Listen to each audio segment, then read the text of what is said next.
He was just a quiet black teenager with a backpack and a dream.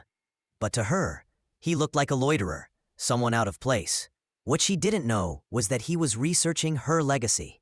3 years later, she sat frozen in the front row as he revealed a truth she'd tried to silence. At just 17, Elijah Carter found sanctuary inside the Monroe City Library. While others his age were on basketball courts or TikTok, Elijah was studying archival law, reading old manuscripts, and compiling stories for a book he refused to tell anyone about.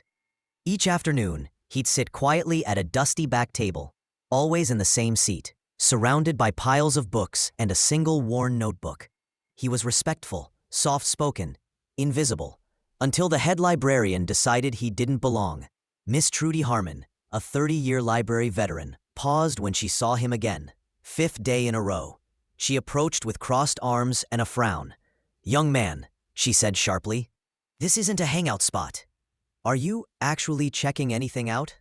"No, ma'am," Elijah replied. "Just reading." She raised an eyebrow. "This space is for people who use it properly. I think it's time you left." He didn't argue. He simply packed up his notebook, nodded politely, and walked out. No post, no confrontation, just silence. 3 years passed. The Monroe Library buzzed with press and guests for a major literary event, a city-funded launch for a best-selling memoir that had taken the academic world by storm. The book's title? Invisible Ink, Writing Myself into the World, by Elijah Carter. Educators, journalists, and city officials filled the hall. In the front row sat Miss Harmon, smiling, until the lights dimmed and Elijah stepped on stage. Her smile froze. Elijah opened with a story. He spoke of being dismissed for studying too quietly, for not looking like he belonged, for being black, young, and self-driven. He described the exact moment she made him leave. The room went still. Harmon's face turned pale. When the signing line began, she approached, silent. Elijah didn't flinch.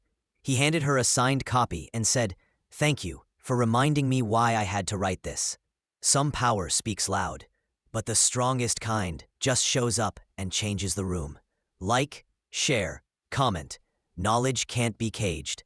And subscribe for more stories that turn quiet pain into powerful legacy.